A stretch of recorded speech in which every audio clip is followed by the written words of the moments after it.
Please can you discuss UC, ulcerative colitis? What is this in Chinese medicine and how to relieve the symptoms? We relate this to the gut, which relates to the lungs, because the large intestine and the lungs in Chinese medicine are paired. A very, very simple technique that you can do is body tapping all over the body.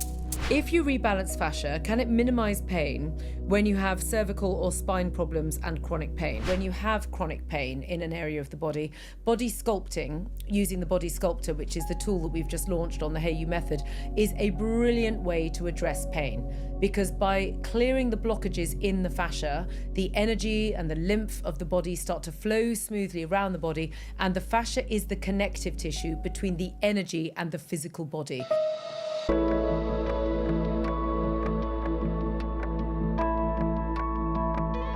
Hello and welcome to Own Your Health with me, Katie Brindle. And today is question and answer day, one of my favourite aspects of the podcast where I answer your questions. So if you have questions, do please leave them on TikTok, Instagram or YouTube, and any comments. And also please rate and review this podcast and this episode on Apple Podcasts and follow us on Spotify. So now we've got that bit out of the way, let's get stuck into the questions.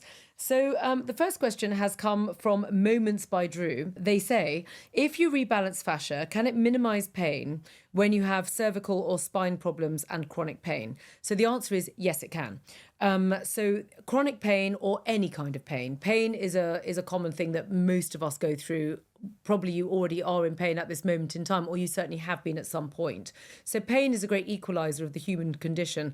And the thing about fascia is that fascia is effectively connective tissue. So what it's doing is it's connecting everything to everything else. So this is often why you get referred pain, because the fascia is actually picking up the blockage in one area and then referring it into something else. So often you will find, even on a more pleasant note, if anyone's ever scratched your back, that you kind of go, oh, up a bit, down a bit, left a bit, right a bit. Yeah, is that really? Yeah, because the fascia is like moving it around and it all feels really pleasurable. So that's a good example of fascia at work. But more seriously, when you have chronic pain in an area of the body, body sculpting, using the body sculptor, which is the tool that we've just launched on the Hey You method, is a brilliant way to address pain. Because by clearing the blockages in the fascia, the energy and the lymph of the body start to flow smoothly around the body, and the fascia is the connective tissue between the energy and the physical body, and vice versa. Everything connects in the connective tissue. So any blockages can start to be resolved at that moment in time. So you will find that by body sculpting and using the body sculptor in any area of the body will then start to improve the overall circuit. It's a bit like the lymphatic system. So, for example, the appendix is part of the lymphatic system. So if you've had the appendix removed, it's okay. I mean, it's better not to, but I've had mine removed. It was either get it removed or die. So funnily enough, I got it removed. But the reality is that then ultimately that job needs to be picked up by other aspects of the lymphatic system. So you need to ensure that the overall lymphatic system is flowing smoothly so that it's not such a big deal that the appendix isn't there. Okay. Now, working with the fascia is the same thing. Use an overall tool that works across all of the fascia in the body is a very, very good way for relieving pain in specific areas. It's also, the other thing I love about that product is it is literally like having the most amazing massage for yourself. And actually, just on that note, because some of the questions that have come in are about the body tool and how did I discover it and where did it come from and why is it the way it is and what's it doing there, blah, blah, blah. And let me just go there for a sec, because actually we've been recording today and we haven't actually had time to answer that question because we've been busy doing other things. So now is the time. So that tool actually was presented to me a couple of years ago. And I started to use it and I just couldn't believe how unbelievably powerful it was.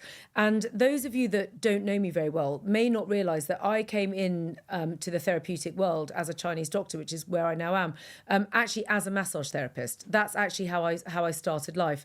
And the reason why was because I had to earn a living and I was in a job. I was working in marketing actually, and selling broadband media to a world that didn't know what broadband media was, which actually came in quite useful, which makes my children laugh because I'm so completely incompetent with tech. They cannot believe that once upon a time I was actually at the cutting edge of tech, telling people what they needed to know. And I can't even work the TV set now, so there we go. But anyway, way back when, and I still had this awful shoulder pain from this horrendous car accident that I'd had. And it was Gua Sha that took me into the world of Chinese medicine. So when I decided to change my life and change my career, I went in as a body worker. So I studied and trained as a masseuse, and then added in Chinese massage techniques, and then went on to add reflexology and healing, and qualified at the College of Psychic Studies, and the rest is history. But I started life as a body worker. And to this day, one of my favourite things in the entire world is having a massage. Oh, God. I would have a massage over anything else. I would have it over food.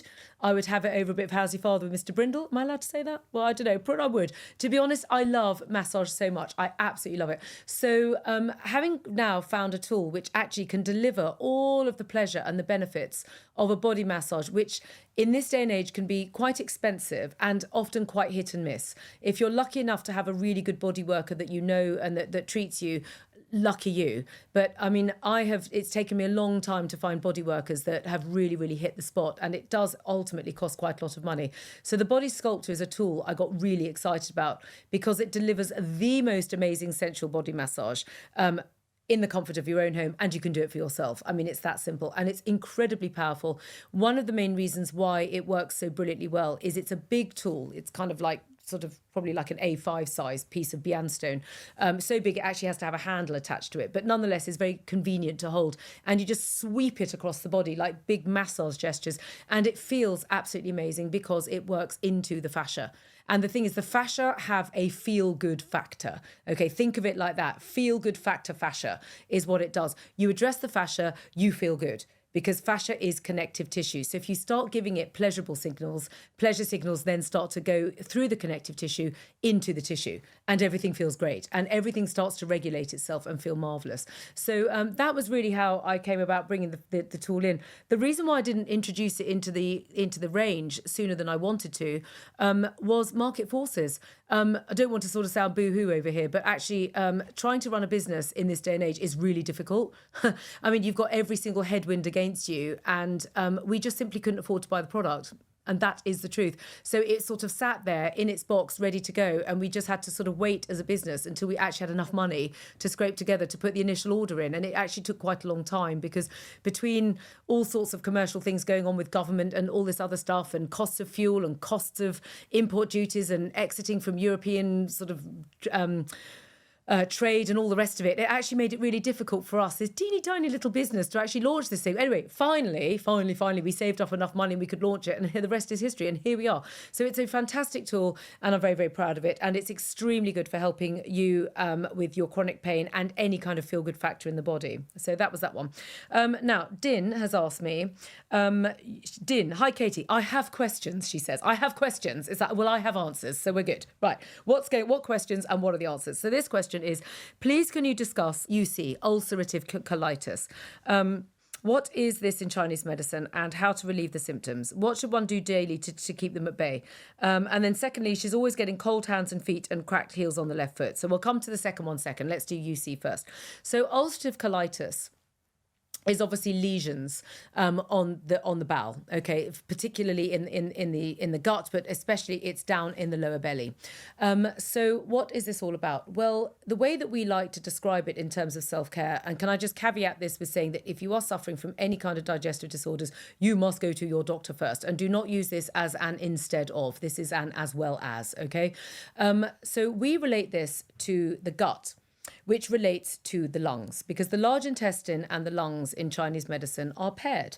And that is both sitting within the metal element of the body. Now, the metal element is everything from the bowel to the breath, to divinity, to higher self, to religion in the olden days, or spirituality and divinity practices in the 21st century. And it's also related to mountains, okay, and jewels and gemstones and kind of the nourishment in the soil. So all of this is sort of sitting there. And an interesting fact that people don't know and really need to know is that peristalsis, which is what moves things through the gut, okay, is controlled by the diaphragm. Now, the diaphragm controls your breath. So your diaphragm is that muscle that sits under the ribs. If you put your hands on your waist, okay, and breathe out deeply, you can feel that diaphragm moving. Now, when you do deep, slow breaths, which I advise you to do now as I'm talking about it, you will notice that the diaphragm moves powerfully. Okay, now, when you're not thinking about your breath, when it becomes unconscious, the diaphragm tends to move quite small. It's quite small movements. It's not deep. And what that means is that when we get stressed, the breath tends to lighten. The diaphragm tends to move more quickly because our breath increases because we're going into fight or flight. But the thing is, in the 21st century is we tend to be sat. We're sedentary in fight or flight. It's coming in through our laptops, through our phones, or we're driving, or that sort of thing. We're not moving, we're not running, we're not sort of escaping something by physical movement. So the thing about the escaping bit through physical movement is at that point, your diaphragm starts to move deeply because you're running. Okay, so you're breathing deeply. The bit beforehand, it starts to speed up, which means the shallow breath is starting to kick in. Now, that happens a lot. Now, what that means is that the de facto relationship of the gut to the diaphragm means that the peristalsis gets caught up in that shallow breath. So as the breath goes short and fast, peristalsis starts getting weak. So the thing is, what we should be doing is either moving the body and exercising, in which case big diaphragm movements, or we're doing conscious breathing, which is big diaphragm movements. If you're breathing now slowly and lingering at the top of the breath and then breathing out slowly, and lingering at the bottom of the breath, the diaphragm is also moving with you. And that means that the gut and the peristalsis is moving with you. Now, there's a million reasons why that's important when it comes to ulcerative colitis. Firstly, is that it's very important for peristalsis to take place, because if it doesn't, then it's very difficult for the body to defecate, because it's not doing its job correctly. Because the thing about the gut is that it's squeezing the nutrients, and the further down the gut system you go, the more imperative that becomes, because the body squeezes more and more and more out of it. It's like wringing out a dirty cloth, okay? And so you squeeze it once, and then you wring it again, and then you wring it again, and by the last wring, you're really squeezing it to get the last little bits of grime and dirt out of it. Well, think of your gut doing the same thing, but this time with nutrients. So the further down the gut you go, the more it needs to squeeze. But if it doesn't, then what's happening is it's not separating the pure from the impure, and it's not releasing the impure out of the tube at the end of that process. So what then happens is things start to get caught up. Okay, the process starts to become toxic, and then things get stuck. And if we're not having a regular bowel movement, and by regular I mean minimum once a day, and you would be shocked at how many people I see in clinic that do not have a bowel movement every day. Shocked. It's way more than 50%. Sort of admit to me that it might be 2 or 3 times a week. Now, in Chinese medicine, we like a bowel movement 3 times a day. That is optimum. If your bowels are in optimum condition, you have 3 bowel movements a day, and they should be formed, they should be easy to pass, they shouldn't leave any residue. And if people are listening to this thinking, oh my God, that's not me, which is most people, we have lowered our bar. Back in the Chinese medicine, we've now lowered our bar to once a day, and don't worry too much about how it comes out. Just as long as it's coming out, we're okay. Okay. But actually, the perfect stool should be formed. It should have that sort of lovely, sort of lumpy, bumpy kind of thing of a perfect stool. And in other cultures, they have their loos are shaped differently. They have a little sort of ridge on the loo so that you can actually see what's come out, and you can have a good old look at it, because you should. Okay, I know coming from a British background, people start sniggering at discussing stools and they think it's funny. And okay, maybe it is. But actually, it's important information. You need to look at what's coming out, because if it's anything less than 3 times a day, perfectly formed, easy to release, and not leaving any residue or odour, which is, I think by now I'm at about 99% of the population do not have this, then you need to start addressing, first of all, your breath, and second of all, your diet. Okay, so for that, I would refer you to my Best Body masterclasses and to the free fact sheet on the lungs and on the spleen. Okay, for that. But back to our ulcerative colitis and our diaphragm and our gut health. So the first thing is the breath. If we're not breathing deeply into the diaphragm, peristalsis isn't happening, bowel movements aren't happening, and things are starting to get clogged up. Now, bearing in mind that it's a very high toxic load at that part of the body. So that's going to start to exacerbate, because the other thing that's happening is not only do you have toxicity down there, exacerbating the capacity to create lesions, but also stress. So when we're stressed with all this shallow breathing, and we're not slow breathing, and we're not dealing with the fight or flight response properly, stress creates heat and inflammation in the body. And the body has to put that heat and inflammation somewhere. And often what the body will do is it will use empty spaces to put that heat somewhere. And of course, the gut is a place for that. The gut is a giant, great tube. that's meters long, that's like origami, kind of folding. But if you unfold it all, it goes on and on and on. It's an empty tube, because in theory, that tube's supposed to be emptied 3 times a day. And then it slowly fills back up again and then releases itself back out. Now, if that process isn't happening and you're stressed, which is highly likely, and you're not breathing properly, highly likely, then what's happening is that heat and inflammation is being stored in the gut. Now, it often will start its life as bloating and irritable bowel, and then will often then become what I call the and then some, which is when the lesions start to get formed, and then in come the symptoms of ulcerative colitis, because that heat is creating an inflamed situation on the lining of the gut, which of course is relatively fragile and sensitive, and then in come the sort of the sharp blistering kind of symptoms that you get with this condition. Okay, so what do we do? Well, the most important thing is to breathe deeply. So back I go again to setting that Gong app on your phone, and back I go to Mindfulness Bell and suggesting that everybody sets that for at least every hour. And if you're suffering from excessive symptoms like this with the and then some category, I would urge you to set it for every 15 minutes. But start with the hour and get into good habits. And when you hear that gong bell, then what you want to do is you want to breathe in slowly. Linger at the top of the breath and breathe out slowly and linger at the bottom of the breath. Really important, free, easy practice to do. That's the first thing I would recommend you do. The second thing I would recommend that you do is body Gua Sha. Now, the gut is ultimately the large intestine when we're dealing with UC. So when we're doing body Gua Sha, it's not a good idea to Gua Sha the actual area itself, because you're not in my clinic, you're not my patient, I don't know your etiology, I don't know what's going on. But what you can do is you can work distally. You can work down the channel, and the channel of the large intestine is, for those listening, I'm starting at the front of my shoulder blade and I'm going in a line down towards my index finger. That is the large intestine channel. And you can use the body restorer, which is the metal one, and you can simply in the evening apply some body oil and just Gua Sha down that channel of the body and do it on both arms. It's a very, very easy way to draw the heat and the inflammation out of the affected area via the energy channel. Really useful. You can also work on the lungs, which is on the opposite side of the arm. So you can just turn your arm over and now you can work down the inside of the arm, working towards the thumb, because that's the lung area. And the lung and the large intestine, as I've explained, are completely connected in Chinese medicine. You may well find that will become red and it will seem quite hot, because you're drawing the inflammation out in a safe way through the arm channel itself.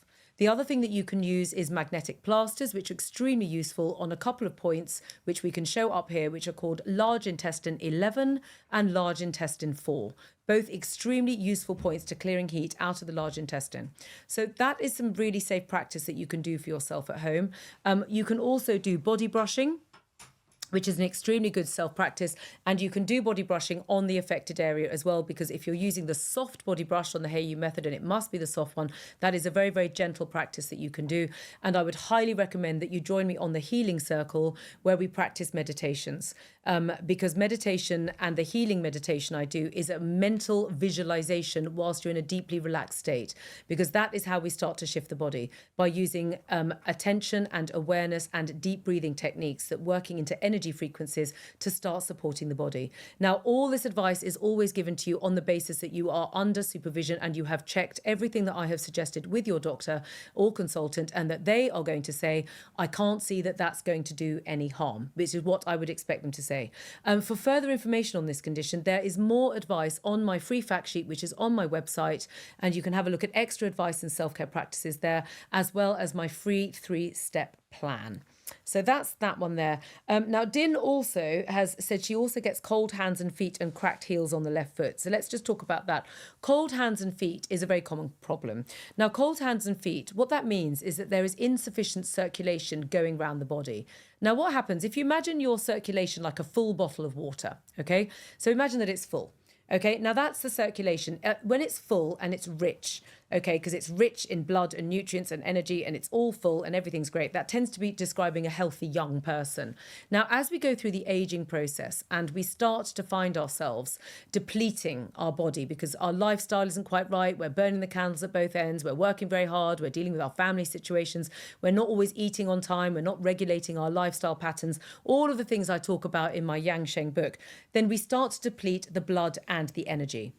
And then what you will often find is that the body, a bit like the government in lockdown, had to make some very brutal decisions in order to keep everything functioning on any level at all. Okay, so it was like, keep the NHS going, everything else is secondary. Well, the body does the same. The body, when it starts to be depleted in energy and blood, will start to have to make tough decisions, and it will focus on the torso. Its number one priority is to keep your organs functioning. So what it will start to do is draw the energy in the blood inwards. It's also a conscious decision of the body's, but also it doesn't have the energy reserves to pump the energy and the blood all the way to the extremities because it's the furthest away from the heart. So it takes it's the deepest amount of energy to get it there. And if it can't get there, then it simply sort of withers, a bit like a river on a hot summer's day and there's not enough river flow. And then the water sort of trickles out. And then eventually it will sort of riv back up again further down the river for various other reasons. It starts to dry up. It just simply doesn't reach there. And that's really what's going on. So a very, very simple technique that you can do is body tapping. So body tapping is another brilliant tool that we sell on the Hey You method. It's a long bamboo tapper. It lasts forever. My bamboo tappers have been kicking around my house for ages. And you just tap gently all over the body, really making sure that you're tapping the extremities. Do it gently and slowly and regularly. We call it grain of sand therapy. So don't whack yourself with it for 5 minutes at a time and then stop completely. Do it gently for a minute, 2 or 3 times a day, perhaps 5 times a day, just for 1 minute, tapping gently. And when you're tapping, breathe slowly, because breath is the number one energy income into the body, and energy feeds blood. Okay, so that you can feed the blood through the energy and vice versa. There's a sort of mother-command relationship between blood and energy. So it's a very important thing. And then also please address your diet. But before we get too hung up on dietary advice first, the number one thing is to move the energy. It's also a very, very good practice to practice Qigong. Qigong is brilliant for building energy inside the body. Really, I mean, Qigong means energy practice. That's what it does. And I teach that on Instagram, and I also teach it on the Healing Circle. So do try and join me in those classes because it will help you there. The cracked heels will also be addressed by tapping. I would also recommend the body Gua Sha or the body sculptor to go over the heels, because what's happening is, again, your blood isn't reaching the area. Because the skin on the heels is naturally quite thick, the blood and the energy move from the inside of the body to nourish the skin from the inside out. And when the skin is very thick, it's very difficult for the blood to reach there because, again, there's not enough energy and oomph to kind of get it all the way through to the exterior. Not that blood comes all the way through, but it comes from the inside out. Okay, so body tapping is a very good way to start, but actually body Gua Sha and using the Bian stone is a very, very good way in conjunction with the body oil to actually lubricate the skin and to deal with cracked heels. So it's a really, really good one. And Olivia Mitchell says, what is the difference between using a jade Gua Sha and a metal one? Right, well, that is a question that comes up a lot. So the first thing to say about the crystal Gua Shas, because actually I haven't got a jade one here, I've got a rose quartz one, but it doesn't matter because we basically have crystal ones and a metal one. So what's the difference between the two? Well, the crystal ones are very, very soft and the rounded edge is much thicker. So what that means is that the crystal is much better for beauty. So it's much better for the soft, delicate tissues of the skin, okay, of the face, because the face tissue and the décolletage is very different to what's going on with the thicker, meatier body lower down, where the lymphatic areas and the fascia is deeper into the body, because the face is much more, is much slimmer and thinner, okay, and much more accessible. So you would never, ever, ever use a metal Gua Sha tool on your face. I know they're on the market, but they are not good to use. They are handled with extreme care. They're for the body. Always use a crystal on the face. The other thing about the crystal is that the crystal will emit a crystal energy frequency into the skin. Now, fascia loves crystals because fascia responds to vibration extremely well. But as I said, the fascia on the surface of the face is much nearer the surface of the skin than it is in the body. So therefore, the crystal is best used on the face. If you wish to use a crystal on the body, then the Bian Stone Sculptor is the product to use, because using a crystal, a soft crystal on body tissue is going to take you a very, very long time to get an effect. Okay, you're not really going to. It's really a beauty tool. It's not really a healing tool for deep-seated, rooted problems that have got caught up in the body systems. Now, on the other hand, the body restorer is, because metal is a conductor of heat. And often what's causing the problems in the body and why Gua Sha is so good is it basically draws heat out from where it's being kept inside the body, causing problems, and it can draw it out through the surface of the skin. Because there's this amazing thing called sublimation. And sublimation is where physical matter can turn into gas, and vice versa. And when we're dealing with energy and we're dealing with the excretory functions of the skin, that is indeed what we're doing. We're converting one form into another, and we're working with sublimation to release it out through the body. Okay, that's where energy becomes matter and matter becomes energy. It's really cool and really clever. And guess what? The fascia, or the connective tissue, is where that connection takes place. And then you draw it up and out through the surface of the skin. So you will find that using the body tool is a very quick and efficient way to draw the pain out through the body. Gua Sha traditionally has been used for heat or inflammation, for coughs, for pain, for mastitis, and for fevers. Those were the traditional uses for Gua Sha in the body. Now, the Bianstone body sculptor, which is the sort of additional tool in the toolkit now, is a big, heavy crystal, which has basically got a handle attached to it, which is for a fantastic all-over body massage that basically works sweeping across the fascia. And I highly recommend that if you're interested in using crystals on the body, that you use that tool first, and then you go over it with the body restorer. It's a very, very powerful combination, and you will see fantastic results as you clear through the general residue of the fascia, and then you get involved in the nitty-gritty of the channels underneath. So those are the questions. So thank you so much for joining me today. We've got a couple of really lovely, she says, rummaging through her sheets, a couple of really lovely interactions. Honeyroom's Froome. Yay, Froome, says, mother is always right then. Wrap up warm, cover your chest and tuck your vest in. And you are indeed right. That is absolutely. And this stuff that's been dismissed rather sexistly, I hasten to add, as, old wives' tales, is absolute rubbish. And actually, it's a hangover of sexism and unconscious bias of the 20th century and the patriarchy. So can we please stop thinking of it like that? This is female wisdom at its absolute height. And this is stuff that needs to be rekindled and respected and not dismissed as old wives' tales. This is empirical stuff that we actually need to know. Chrissy Chronicles, she says, absolutely love the healing sounds. My gosh, that's amazing. Thank you so much. I love the healing sounds. They are one of the best health practices you can do. And as I've discussed today at length, fascia loves vibration. So the healing sounds is one of the best possible things you can do to keep your fascia healthy. And remember, fascia connect everything to everything else. So healthy fascia, healthy body. Keegs, she says, hooray me and my yang wood. I think she's been listening to the Bazi content. So thank you so much for joining us. And don't forget to rate and review on Apple Podcasts, or please follow on Spotify and share the word with your friends. It really helps me get this precious information out to you, the audience that I'd like to reach. If you're on TikTok, Instagram or YouTube, please leave your comments or questions and we will do our very best to include them in the next Q&A. Thank you so much for joining, and I'll see you next time.